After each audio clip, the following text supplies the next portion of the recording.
The first scream came so suddenly that Corporal Ethan Brooks instantly fired into the darkness. Everyone immediately turned toward the jungle and froze. Someone behind them shouted that it was Martinez.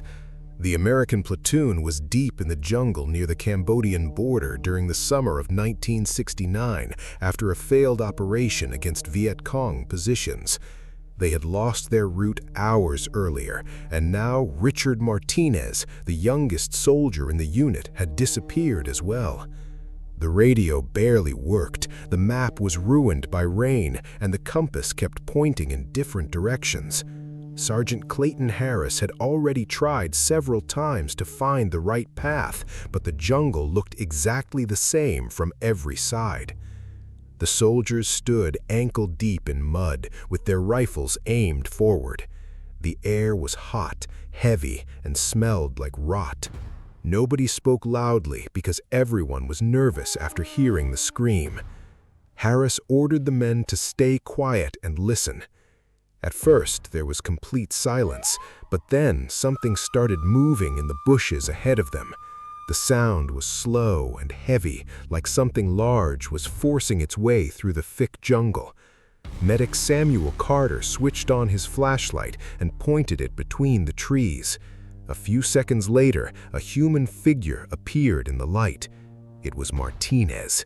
He stood completely still, about 20 meters away from the platoon. His uniform was soaked and covered in mud, and his head leaned strangely to one side. Brooks immediately shouted for him to come closer, but Martinez did not even move. Sergeant Harris slowly stepped forward and ordered Martinez to answer. At that moment, Martinez slowly raised his head. Several soldiers immediately stepped backward. Martinez had no eyes. There were only dark, bloody holes where they should have been. Water mixed with blood ran down his face, and his mouth hung open unnaturally wide, as if his jaw had been broken. Private Leon Fletcher started swearing and almost dropped his rifle.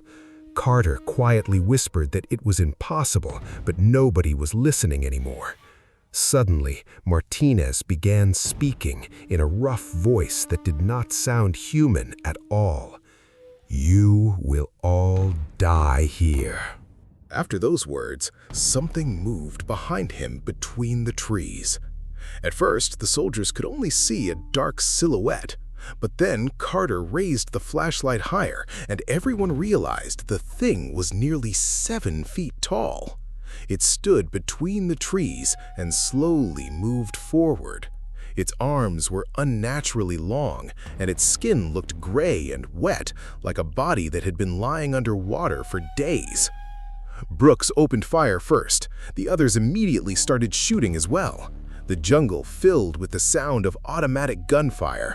Bullets tore through trees, leaves, and mud, but the creature kept moving forward.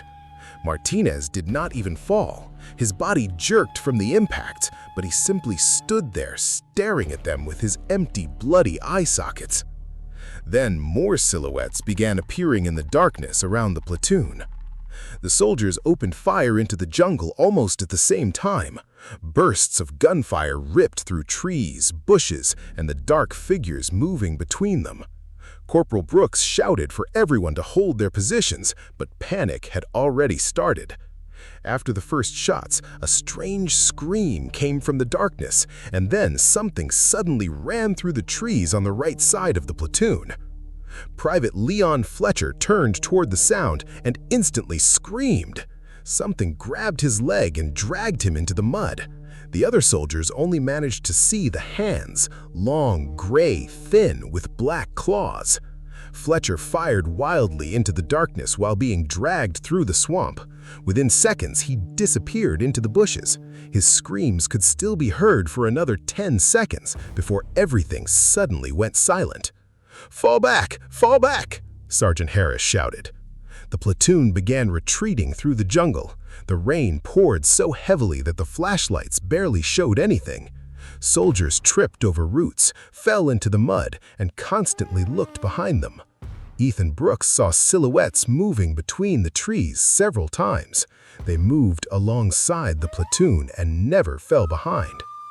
A few minutes later, the soldiers reached a small clearing. In the middle stood an old stone structure covered with roots and moss. It looked like an abandoned French bunker from the Colonial War.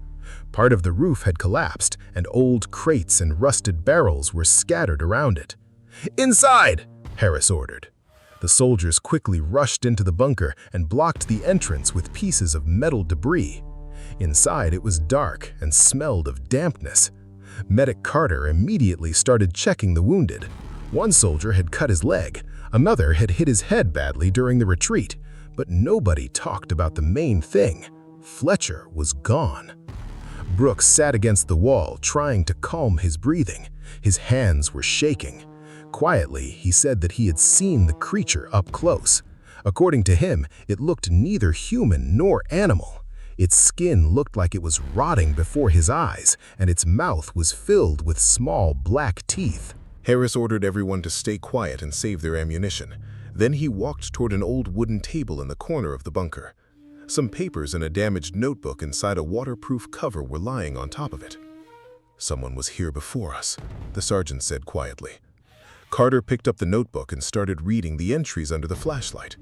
It was the diary of an American officer dated 1967. The first pages described combat operations, but later the writing became stranger. The officer wrote that his men had started disappearing during the night. Later, they found soldiers dead without eyes.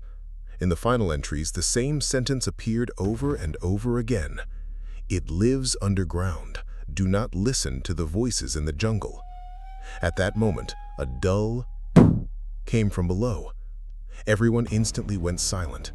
Then the sound came again. It sounded like someone knocking from underneath the bunker floor. After the second, the floor beneath their feet slightly shook. The soldiers immediately grabbed their rifles and pointed them downward as if they could shoot through concrete.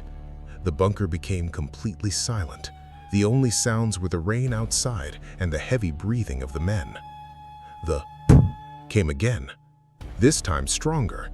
Ethan Brooks slowly walked toward the center of the room and pointed his flashlight on the floor. There was an old metal hatch almost completely covered in mud and dust. Scratches covered the edges as if something had recently tried to claw its way out. "There's a tunnel down there," Carter said quietly. Sergeant Harris ordered 2 soldiers to check the hatch. They carefully moved aside the crates and cleaned the mud off the metal surface. Scratched into the hatch were words written in English: "Don't open." "Oh, hell no," Brooks said nervously. "We are not opening that." At that moment, a scream came from outside. Everyone instantly turned toward the bunker entrance. The voice sounded human. "Help me! Open the door! They're coming!" Carter immediately recognized the voice. "It's Fletcher!" Something began slamming hard against the metal debris blocking the entrance. "Let me in! Hurry!" Brooks rushed toward the entrance, but Harris grabbed him by the shoulder. "Stop. That's one of our men!" "Shut up and listen." Everyone froze. Fletcher kept screaming outside, but now his voice sounded wrong. It was like several people were speaking at the same time. Between the words, there was a strange, wet, rasping sound. "They're already inside." Right after those words, something heavy slammed into the bunker entrance so hard that the metal shook.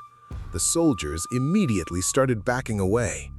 Then the impact came again and again. Fletcher's voice, the voices of the people it had killed. "You will stay here too." One of the soldiers finally broke and opened fire. The others immediately started shooting with him.